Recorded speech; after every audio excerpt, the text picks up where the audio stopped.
요즘 미국 명문대학들이 심상치 않습니다. 특히 실리콘밸리의 심장이라 불리는 스탠포드 대학교 역시 마찬가지인데요. 한국의 유명 셰프가 이곳에서 강연을 하면서 대학가가 발칵 뒤집혔습니다. 유튜브 누적 조회수 1억 뷰를 달성한 이 한국 셰프의 강연은 예상을 훨씬 뛰어넘는 반응을 이끌어내는데요. 특히 한식의 해석을 설명하는 부분에서 학생들뿐만 아니라 교수진들조차 기립박수와 열광적인 반응을 보였다고 합니다. 하지만 이 강연을 계기로 스탠포드에서는 예상치 못한 사건이 벌어졌다고 하는데요. 과연 스탠포드에서는 어떤 일이 벌어진 건지 함께 알아보러 가실까요? 안녕하세요. 저는 스탠포드 대학교에서 경영학을 전공하고 있는 라이언 브라운입니다. 어릴 때부터 요리에 관심이 많았던 저는 대학에 입학하자마자 글로벌 테이스트라는 요리 동아리에 가입했죠. 저희 동아리는 2, 3개월에 한 번씩 캠퍼스에서 팝업 식당을 운영하는데 매번 다양한 나라의 음식을 선보이면서 학생들의 입맛을 사로잡아 왔어요. 특히 저는 아시아 음식에 큰 관심이 있었는데 그 중에서도 한식이 가장 매력적으로 다가왔어요. 한식은 다른 아시아 음식들과는 달리 발효 음식을 기본으로 한다는 점이 독특했거든요. 하지만 제대로 된 한식을 배울 기회가 없었습니다. 제가 활동하는 동아리에서도 한식보다는 일본, 중국 아시아권이거나 유럽권 음식을 많이 시도해봤었거든요. 그러던 중 지난달 스탠포드에서 글로벌 음식 문화 강연이 열린다는 소식을 들었어요. 많은 강연자가 있었지만 그중 가장 제 눈에 띈 강연자는 한국의 유명 요리 전문가 류수영 셰프였죠. 저는 망설임 없이 신청했어요. 마침내 진정한 한식을 배울 수 있는 기회라고 생각했거든요. 강연장은 예상보다 훨씬 많은 사람들로 가득 찼어요. 다른 강연자들도 내용이 좋았지만 역시 저는 류수영 셰프가 제일 인상적이더군요. 류수영 셰프가 강연장에 들어서자 공기가 달라졌어요. 편스토랑이라는 프로그램으로 유명해진 그의 요리 영상이 수억 뷰를 기록했다는 소개가 나왔을 때 주변에서 작은 탄성이 들렸죠. 나지막하게 영어를 쓰면서 강연을 하는 모습을 보면서 준비를 정말 열심히 했구나라는 생각이 절로 들더군요. 원래부터 셰프인 줄 알았는데 알고 보니 본업은 배우라고 하는 점에서 더 놀랍더라고요. 장문화에 대한 설명이 시작됐을 때 저는 무의식적으로 몸을 앞으로 기울였어요. 한국의 전통 장류가 단순한 조미료가 아닌 수천 년의 시간이 만들어낸 발효 과학의 결정체라는 설명은 완전히 새로운 관점을 제시했거든요. 옆자리의 교수님도 열심히 노트를 적더라고요. 제일 인상적이었던 건 그의 실용적인 접근이었어요. 편스토랑에서 요리를 처음 배우는 남편들을 가르친 경험을 이야기하면서 요리는 더 이상 특정 성별의 영역이 아니라고 했죠. 그 말에 강연장 곳곳에서 공감의 웃음이 터져나왔어요. 강연이 끝나갈 무렵 저도 모르게 박수를 치기 시작했는데 순식간에 강연장 전체가 박수 소리로 가득 찼어요. 앞줄의 교수님들부터 뒷자리의 학생들까지 모두가 진심 어린 박수를 보내고 있었죠. 그리고 그날 강연은 거기서 끝나지 않았어요. 강연이 끝난 후 로비에서는 더 흥미로운 광경이 펼쳐졌죠. CNN, BBC 같은 해외 매체의 특파원들이 인터뷰를 요청했고 현지 신문사 기자들도 줄을 이었어요. 다음 날 시연회는 더욱 특별했어요. 류수영 셰프는 시연 메뉴로 치킨 떡볶이를 선택했는데 그 이유가 재미있더라고요. 한국의 음식과 현대 트렌드를 동시에 보여줄 수 있는 최적의 메뉴라고 생각했다는 거예요. 실제로 전 세계 젊은이들이 가장 좋아하는 한식 두 가지를 결합한 거죠. 시연은 마치 하나의 공연 같았어요. 먼저 치킨을 굽는 과정은 더욱 놀라웠어요. 1인분씩 뒤집어서 고기를 익혀주면서 소금 새꼬집이랑 기름을 한 바퀴 두르라고 하는데 제가 아는 치킨과는 좀 다르다고 생각했어요. 닭이 잘 구워지자 대파를 넣었고 이어서 떡을 넣었어요.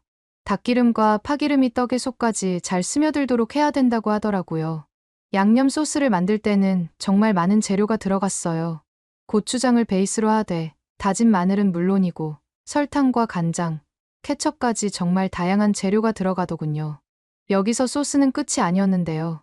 마지막으로 마요네즈와 연유, 그리고 꿀을 넣으면서 치킨 떡볶이는 마무리가 되었죠. 완성된 요리는 정말 환상적이었어요. 바삭한 치킨과 쫄깃한 떡이 매콤달콤한 소스와 만나니 뭔가 굉장히 낯설면서도 익숙한 맛이 났죠. 특히 인상적이었던 건 소스의 밸런스예요. 매운맛이 혀끝을 스치다가 달콤함이 뒤따르고 마지막엔 고소함이 입안을 감싸는데 이런 맛이 실제로 존재하는구나 싶어서 정말 놀라웠어요. 청중들의 반응도 뜨거웠죠. 특히 동양 음식을 잘 못 먹는다던 역사학과 교수님이 이건 정말 대단한데요? 라면서 3번이나 더 달라고 할 정도였어요. 심지어 프랑스 유학파인 교수님은 이건 분명 미슐랭 스타급이에요 라며 극찬을 아끼지 않았죠. 그런데 시연회가 끝나고 나가는 길에서 분위기가 급격히 바뀌었어요. 미카코가 자기 친구들에게 일부러 들으라는 듯이 큰 소리로 떠들기 시작했거든요. 알고 보니 그녀는 교토의 유명 요리학교 출신으로 할아버지가 도쿄에서 미슐랭 스타를 받은 일식당을 운영하고 있다더군요. 한국 음식이 유행하는 건 그냥 일시적인 현상일 뿐이야. 한식은 너무 자극적이고 과해. 우리 할아버지도 그러시는데 요즘 한식이 유행하는 바람에 진짜 일식의 가치를 모르는 사람들이 너무 많대. 거기에 리우펑까지 가세했어요. 그는 중국 베이징 요리학교에서 수석 졸업했다고 늘 자랑하고 다니던 학생이었죠.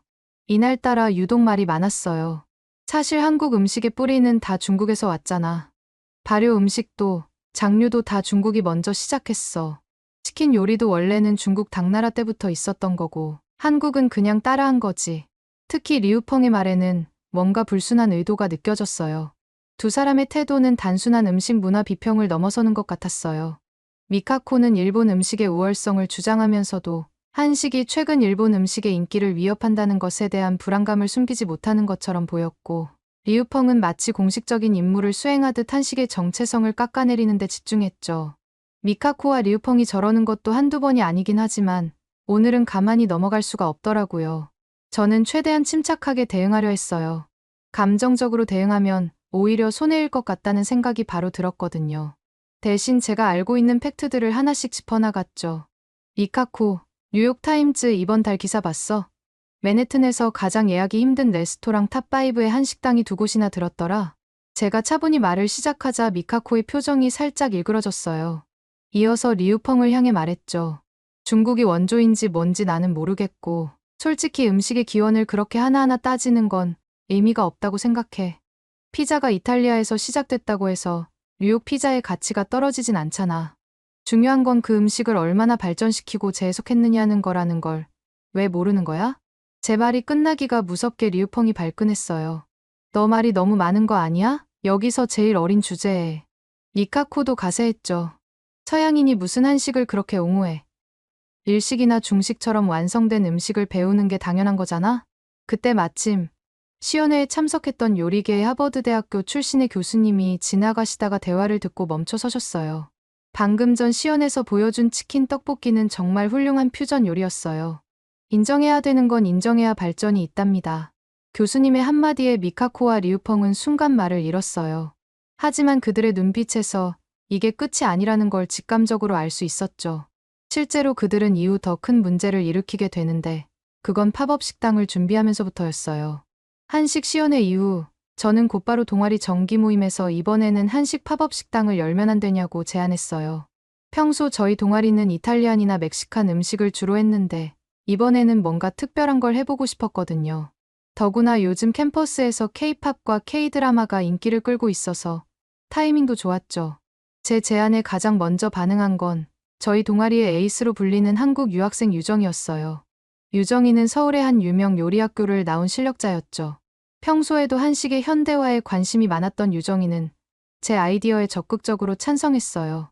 하지만 여기서 또다시 미카코와 리우펑이 제동을 걸었습니다. 특히 미카코의 태도가 거슬렸어요. 그녀는 일본 교토의 전통 있는 요리 가문 출신이라는 걸 내세우며 한식은 일식에 비해 섬세함이 부족하다고 주장했거든요. 그리고 리우펑은 더 나아가 중화 사상이 매우 심해서 다른 나라가 잘하면 그냥 인정을 하려고 하지 않는다는 걸 알게 되었죠. 중국의 5,000년 역사를 거론하면서 한국 음식은 결국 중국 음식의 아류라고 깎아내렸습니다. 솔직히 한식 하나 제안했다고 저렇게 물어뜯는 이유가 뭔지 이해가 잘 안 됐어요. 그냥 제가 보기엔 한국에 대한 자격지심으로 밖에 보이지 않았거든요. 하지만 사실 이런 태도의 이면에는 더 복잡한 감정이 있다는 걸 나중에야 알게 됐어요. 미카코의 할아버지는 미슐랭 스타를 받은 도쿄의 유명 스시 레스토랑 주방장이었는데 최근 한식의 세계적 인기로 인해 매출이 감소했다고 해요. 리우펑의 경우는 더 정치적이었습니다. 그의 부모님이 중국 정부의 문화홍보 부서에서 일하면서 평소에도 중화 사상을 강조하는 교육을 받았다고 하더군요. 하지만 저는 이런 반대에도 불구하고 한식 팝업을 진행하기로 했어요. 20명의 동아리 회원들 중 15명이 찬성표를 던졌거든요. 유정이와 저는 곧바로 메뉴 개발에 들어갔죠. 저희가 생각한 건 단순한 한식이 아닌 현대적으로 재해석된 한식이었어요. 특히 저는 그때 먹었던 치킨 떡볶이에서 영감을 받아 퓨전 메뉴를 제안했어요. 떡갈비의 풍부한 육즙을 버거에 접목한 떡갈비 버거와 고추장의 감칠맛을 파스타에 녹여낸 고추장 크림 파스타였죠. 유정이는 이런 퓨전 메뉴도 좋지만 한식의 정통성을 보여줄 수 있는 메뉴도 필요하다며 제육볶음도 같이 하는 게 어떻겠냐고 제안했어요. 준비 과정은 순탄치 않았어요. 미카코와 리우펑은 기회가 있을 때마다 저희의 발목을 잡으려 했죠. 재료 주문 목록을 실수로 잘못 전달한다거나 저희가 예약해둔 주방 시설을 다른 동아리와 중복 예약하는 시기였어요. 심지어 오픈도 하지 않았는데 SNS에 현재 운영되고 있는 한식 팝업의 위생 상태가 의심된다는 악의적인 소문까지 퍼뜨렸죠. 같은 동아리이면서 왜 제 얼굴에 먹칠하는 짓을 하는지 도저히 이해가 안 갔어요. 어떻게 조치를 취해야 하나 고민을 하던 도중 이런 방해 공작은 오히려 역효과를 내고 있다는 사실을 알게 되었죠. 소문을 들은 학생들이 오히려 더 큰 관심을 보였거든요. 위생이 의심된다는 소문을 들은 학생회는 특별히 주방을 점검하러 왔다가 오히려 저희 깔끔한 주방 관리에 감탄했죠. 주변의 한인마트 사장님들도 저희 열정을 응원해 주시면서 좋은 재료들을 특별가로 제공해 주셨어요. 드디어 팝업 식당 오픈 당일이 됐어요. 아침 일찍부터 유정이와 저는 정성스럽게 음식 준비를 시작했죠. 특히 떡갈비 버거의 패티는 하나하나 손으로 치대서 만들었어요. 고기의 결을 살리면서도 단단하게 뭉쳐야 육즙이 살아난다는 유정이의 조언 덕분이었습니다. 고추장 크림 파스타의 소스도 특별했어요. 이탈리아 크림 소스의 기본 비율에 고추장을 섞어서 우유로 농도를 맞추는 과정이 꽤 정교했어요. 제육볶음은 유정이의 가족 비법으로 만들었어요. 돼지고기를 절이는 과정부터 남달랐죠. 보통은 고추장 양념을 바로 버무리지만 유정이는 먼저 배즙에 고기를 재워뒀어요. 배의 천연 요소가 고기를 부드럽게 만들어준다는 거였죠. 거기에 매콤한 양념을 입히니 부드러우면서도 칼칼한 맛이 일품이었어요. 손님들이 하나둘 모이기 시작했을 때 저는 살짝 긴장됐어요. 미카코가 퍼뜨린 루머 때문에 사람들이 오지 않을까 걱정했거든요. 하지만 그건 기우였죠. 오히려 그 소문 때문인지 더 많은 사람들이 찾아왔어요. 특히 아시아 음식을 연구하는 교수님 몇 분도 오셨더라고요. 첫 주문은 떡갈비 버거였어요. 건축학과 학생인 제시카가 시킨 건데 그녀의 반응이 잊히질 않네요. 첫 한 입을 베어 물자마자 그녀의 눈이 커졌거든요. 당연히 흔하게 파는 버거 맛이 날 줄 알았는데 어떻게 이런 맛을 낼 수 있는 거냐고 레시피가 궁금하다고 하면서 감탄했죠. 고추장 크림 파스타도 데이트였어요. 특히 이탈리아 유학생들의 반응이 인상적이었습니다. 처음에는 의심스러운 눈초리로 파스타를 주문했는데 먹어보고는 오히려 레시피를 물어보더라고요. 고추장의 감칠맛이 파마산 치즈의 풍미와 어우러지면서 독특한 맛을 만들어낸 게 신선했다나 봐요. 하지만 가장 큰 인기를 끈 건 의외로 제육볶음이었어요. 처음에는 너무 매워 보인다며 망설이던 손님들도 한번 맛보면 계속 젓가락을 멈추지 못했죠. 특히 유정이가 특별히 준비한 계란국이 큰 역할을 했어요. 얼핏 보면 심플한 스프 같지만 표고버섯과 다시마로 우려낸 육수에 달걀을 풀어 만든 이 국물이 매콤한 제육볶음과 환상의 조화를 이뤘거든요. 미카코와 리우펑은 저희 성공이 마음에 들지 않았나 봐요. 팝업 첫날이 끝나갈 무렵 그들은 또다시 트집을 잡기 시작했죠. 미카코는 이건 한식이라고 할 수도 없는 음식이라며 비아냥거렸고 리우펑은 다음엔 중식 팝업을 열어서 진정한 아시아 음식을 보여주겠다고 으름장을 놓더라고요. 하지만 그들의 말은 더 이상 아무도 신경 쓰지 않았어요. 한식 팝업은 이틀 동안 준비한 음식이 모두 완판됐고 학교 신문에서도 취재를 왔을 정도니까요. 팝업의 성공 이후 유정이와 저는 더 큰 도전을 결심했어요. 바로 실리콘밸리 대학생 요리 경연대회 참가였죠. 이 대회는 스탠포드, UC 버클리, 산호세 주립대 등 실리콘밸리 주변 대학생들이 참가하는 꽤 큰 대회이기 때문에 커리어 쌓기에도 아주 좋은 기회였죠.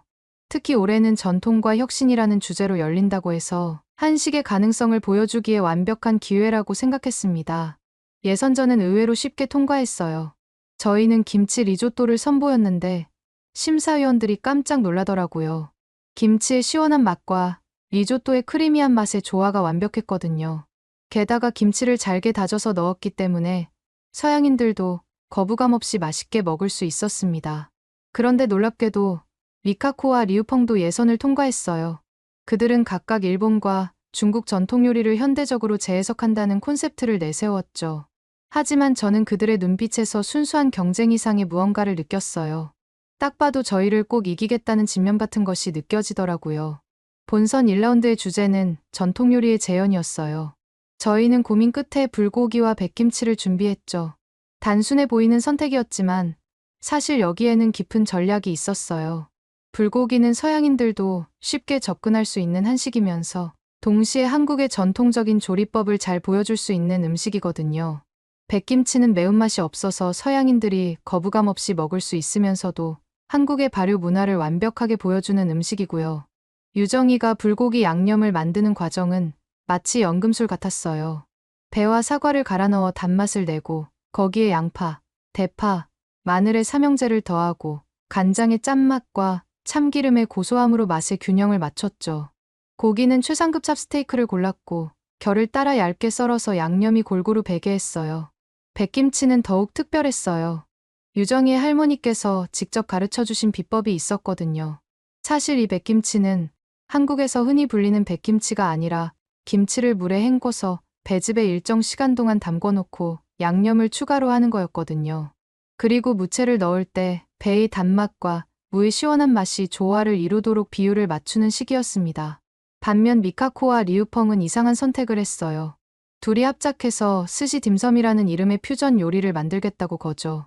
스시의 생선과 딤섬의 만두피를 결합한다는 아이디어였는데 문제는 서로의 자존심 때문에 누구도 양보를 하지 않았다는 거예요. 결국 생선은 스시 스타일로, 만두피는 딤섬 스타일로 하겠다고 고집을 부리다가 요리가 완전히 망가져버렸죠. 심사위원들은 저희 불고기와 백김치 조합에 극찬을 쏟아냈어요. 특히 프랑스 출신의 심사위원은 프렌치 코스 요리처럼 메인과 사이드의 밸런스가 완벽하다고 평가했고, 이탈리아 출신 심사위원은 발효식품의 깊이가 파마산 치즈나 프로슈토 못지않다고 말했죠. 반면 미카코와 리우펑의 스시 딤섬은 최저점을 받았어요. 생선의 비린맛이 제대로 제거되지 않았을 뿐만 아니라 만두피는 너무 두꺼워서 식감이 어울리지 않았다는 평가였죠. 게다가 소스도 간이 너무 세서 재료 본연의 맛을 완전히 가려버렸다고 했어요.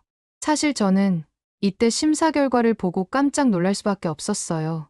왜냐하면 유정이가 음식을 만들 땐 반드시 조화롭게 어우러지는 게 그 어떤 것보다 중요하다고 알려줬거든요. 그리고 이런 조화는 한식에서도 가장 중요하게 생각하는 점이라는 사실도 함께 알려줬죠. 결국 유정이가 강조했던 조화를 우선적으로 생각했던 저희 팀은 좋은 결과를, 이걸 놓친 미카코와 리우펑은 최저점을 받게 되는 모습을 보고 한식이 괜히 지금처럼 잘 나가는 게 아닌 것 같다는 생각을 했습니다. 운이 아니었던 거죠. 2차 라운드는 퀵 챌린지였어요. 주최 측이 제공하는 제한된 재료로 30분 안에 요리를 완성해야 하는 미션이었습니다. 주어진 재료들을 보자마자 유정이와 저는 닭볶음탕을 떠올렸어요. 고추장도 있었고 닭고기도 보였거든요. 그렇게 저희는 재료를 가져와서 어떻게 만들지 의논을 하던 도중이었는데 이상한 일이 벌어졌어요. 가져온 닭고기가 갑자기 사라진 거예요. 게다가 재료 상자에 있던 고추장은 어느새 간장으로 바뀌어 있었고요. 저는 계획된 일이 어긋나니 어떻게 해야 될지도 모르겠고 머리는 새하얘져만 갔어요. 시간은 계속 흐르고 있었고 남은 재료를 보니 만들 수 있는 요리가 생각나지도 않았죠. 하지만 유정이의 대처가 정말 대단했어요. 남은 재료들을 빠르게 훑어보더니 소고기로 방향을 틀었습니다. 그러면서 간장으로도 충분히 맛있는 소불고기를 만들 수 있고 이게 오히려 더 좋을 수도 있다고 하면서 자신감 넘치는 미소를 지었습니다. 유정이는 소고기를 얇게 썰면서 저에게 당근과 양파를 채 썰어달라고 했어요. 마늘은 편으로 썰어 기름에 볶아 향을 내고 간장 양념에는 설탕 대신 배즙을 넣어 자연스러운 단맛을 살렸죠. 시간이 조금 남아서 된장찌개까지 준비했는데 이게 나중에 보니 신의 한 수였어요. 저희 차례가 되자 심사위원들은 저희가 한 소불고기를 빤히 쳐다봤어요. 혹시나 혹평을 받으면 어떻게 하나 생각하면서 긴장한 상태였죠. 하지만 심사위원들은 맛을 보더니 감탄을 하더군요. 이렇게 간단한 재료로 이런 깊은 맛이 나다니 놀랍다는 평가였죠. 특히 된장찌개는 마치 프랑스의 부이오베처럼 깊은 감칠맛이 있다는 극찬을 받았어요. 반면 미카코와 리우펑은 이번에도 실수를 저질렀어요. 미카코는 스시를 만들려고 했지만 신선한 생선이 없어서 난관에 부딪혔고 리우펑은 중화풍 볶음밥을 시도했지만 웍이 없어서 제대로 된 맛을 내지 못했거든요. 결국 둘 다 평범한 맛의 요리를 내놓을 수밖에 없었어요. 이 라운드가 끝난 후 저는 우연히 주방 뒤에서 미카코와 리우펑의 대화를 엿듣게 됐어요. 알고 보니 2라운드 때 리우펑이 몰래 닭고기를 숨겼었고 미카코가 고추장을 간장으로 바꿔치기 했던 거라고 하더군요. 그들은 결승전에서는 반드시 저희를 이기겠다며 또 다른 방해 계획을 세우고 있었습니다. 순간 화가 났지만 그 자리에 제가 있는 걸 들키고 싶지 않아서 조용히 나와 유정이에게 이 사실을 알렸어요. 유정이는 제 말을 듣고도 의외로 침착했어요. 실력으로 이기면 되니까 그들의 방해에 신경 쓰지 말자고 했죠. 오히려 저희는 결승전 준비에 더 집중했어요. 결승전의 주제가 창의와 전통의 융합이었기에 이번에야말로 한식의 진정한 가능성을 보여줄 수 있는 기회라고 생각했거든요. 저희는 고추장 베이스의 라자냐와 막걸리 크림푸딩이라는 파격적인 메뉴를 준비했어요. 라자냐는 제 아이디어였는데 이탈리아의 대표적인 파스타 요리에 한국의 맛을 입히자는 발상이었습니다. 고추장의 매콤달콤한 맛을 베샤멜 소스에 섞어 층층이 쌓아 올리고 모짜렐라 치즈 대신 체다 치즈를 사용해 감칠맛을 더했어요. 특히 유정이가 제안한 막걸리 크림푸딩은 정말 획기적이었어요. 한국의 전통술인 막걸리의 은은한 단맛과 발효향을 서양의 디저트에 접목한 거죠. 막걸리를 크림과 함께 끓여 농축시키고 거기에 젤라틴을 넣어 푸딩으로 만들었어요. 토핑으로는 한국의 전통 과자인 약과를 잘게 부숴 올렸는데 이게 바삭한 식감을 더해주면서 동시에 비주얼도 살려주더군요.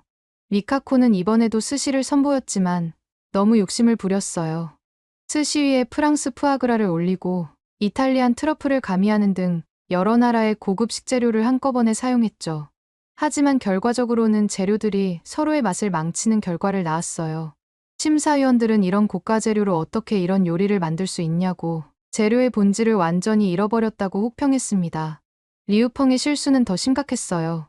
그는 중국 전통 디저트인 월병을 현대적으로 해석하겠다며 초콜릿과 캐러멜을 넣어 만들었는데 달기만 하고 아무런 특색이 없었습니다. 한 심사위원은 그냥 시중에서 파는 초콜릿 과자 같다고 평했어요. 반면 저희 요리는 심사위원들을 완벽하게 사로잡았어요. 고추장 라자냐는 동서양의 맛이 완벽한 조화를 이룬 혁신적인 요리라는 평가를 받았고 막걸리 크림푸딩은 한국의 전통술의 특징을 디저트로 승화시킨 예술 작품이라는 극찬을 받았죠. 특히 프랑스 출신 심사위원은 저희의 디저트를 먹고 나서 이렇게 말했어요. 내가 30년 동안 프랑스에서 배운 디저트의 개념을 단 한 숟가락으로 완전히 바꿔놓았다. 이탈리아 심사위원도 이제는 한식이 더 이상 아시아의 음식이 아닌 세계의 음식이 되었다고 극찬했죠. 그렇게 저희는 최고 득점을 받았답니다. 시상식이 끝난 후 유정이는 기자들 앞에서 멋진 소감을 전했어요. 한식은 경쟁의 대상이 아닌 사람과 사람을 연결하는 다리라고 말이에요. 저는 그 말에 전적으로 동감했어요. 실제로 저희 요리를 맛본 사람들은 국적과 관계없이 모두 하나가 되는 건 사실이거든요. 대회가 막바지에 접어들었을 때 예상치 못한 일이 벌어졌어요. 주방 조리대에서 일하던 보조 심사위원이 이상한 점을 발견한 거였죠. 심사위원들은 즉시 CCTV 확인에 들어갔어요. 주방 곳곳에 설치된 10대의 카메라가 모든 걸 찍고 있었거든요. 영상을 돌려보던 심사위원들은 깜짝 놀라는 반응이었어요. 심사위원장으로부터 긴급한 연락을 받았어요. 주방 CCTV를 검토하던 중 충격적인 장면이 발견됐다는 거였죠. 미카코와 리우펑이 2차 라운드에서 저희의 재료를 조작하는 모습이 고스란히 찍혀 있었어요. 닭고기를 숨기고 고추장을 간장으로 바꿔치기 하는 장면이 선명하게 보였죠. 유정이는 즉시 두 사람을 불러냈어요. 평소에 온화한 표정은 어디론가 사라지고 차갑게 식은 눈빛으로 한마디 했어요. 도대체 왜 그런 거야? 미카코가 먼저 헛웃음을 터뜨렸어요. 뭐 어때서? 우리 덕분에 점수 높게 받으면 된 거 아냐? 리우펑도 가세했죠. 그래, 이런 시시한 대회 가지고 뭘 그렇게 진지해? 유정이는 그 말에 딱 한마디로 제압했어요. 자격지심도 어느 정도여야지. 이런 식으로 행동하면 정말 추해 보여. 실력으로 승부해야지. 왜 이렇게 구질구질하게 행동하는 거야? 너네가 이렇게 행동하면 끝까지 나를 못 따라잡을 거야. 정말 한심해서 못 봐주겠다. 그때였어요. 심사위원장은 저와 라이언, 그리고 미카코와 리우펑을 회의실로 불렀어요. 평소의 온화한 표정은 어디론가 사라지고 엄격한 표정으로 두 사람을 마주했죠. CCTV 확인 결과 두 분의 부정행위가 명백하게 드러났습니다. 재료를 조작하고 고의적으로 다른 팀의 준비 과정을 방해한 정황이 모두 찍혀 있네요. 순간 미카코와 리우펑의 얼굴에서 핏기가 싹 가셨어요. 두 사람 모두 성적이 너무 낮고 출석률이 안 좋아서 학사 경고를 한두 번 받은 게 아니었고, 여기서 더 일이 커지면 정화까지 이어질 수 있는 상황이었거든요. 미카코는 매번 자신의 할아버지 식당에서 일하면 된다고 자랑을 해댔는데, 이런 식이면 할아버지 얼굴에 먹칠하는 꼴이 되는 게 당연했죠. 이건 오해가 있는 것 같은데요. 리우펑이 목소리를 낮추며 말했어요. 하지만 심사위원장은 단호했어요. 대회 규정에 따르면 부정행위가 적발된 경우에 해당 내용이 소속 대학에 정식으로 보고됩니다. 이미 증거 자료들이 정리되어 있고 내일 아침 징계위원회에 회부될 예정입니다. 미카코가 자리에서 벌떡 일어나서 얘기하더군요. 잠깐만요. 이러시면 저희는 어떻게 하라고요? 더 이상 할 말 없습니다. 이번 사건은 단순한 경쟁심을 넘어선 고의적인 방해 행위예요. 학교의 명예에도 관련된 문제라 봅니다. 이만 물러가 주시죠. 미카코와 리우펑은 창백해진 얼굴로 서로를 쳐다봤어요. 그들의 부정행위는 결국 들통났고, 이는 그들의 학업과 장래에 치명적인 오점으로 남게 되었습니다. 며칠 뒤 학교 게시판에 공지가 올라왔어요. 미카코와 리우펑이 학기 말까지 정학 처분을 받았다는 내용이었습니다. 하지만 저는 그들을 미워하지 않아요. 오히려 그들 덕분에 한식의 진정한 가치를 더 잘 보여줄 수 있었다고 생각해요. 이제 캠퍼스에서는 저희 한식 팝업을 기다리는 긴 줄이 생길 정도가 됐거든요. 얼마 전에 저와 유정이는 샌프란시스코의 유명 레스토랑으로부터 한식 메뉴의 컨설팅 제안도 받았어요. 한식 덕분에 제 삶은 완전히 바뀌었다고 할 수 있는 것 같아요. 혹시 한식 요리를 더 배우고 싶은데 추천해 주실 맛있는 한식 요리나 레시피가 있을까요? 추천 부탁드리겠습니다. 오늘의 사연은 어떠셨나요? 오늘의 사연이 마음에 드셨다면 좋아요만 한번 눌러주세요. 1초밖에 안 걸리지만 좋아요를 한번 눌러주시면 더 좋은 사연을 소개해드리는데 큰 힘이 된답니다. 긴 영상 시청해주셔서 감사합니다. 오늘도 행복한 하루 보내세요.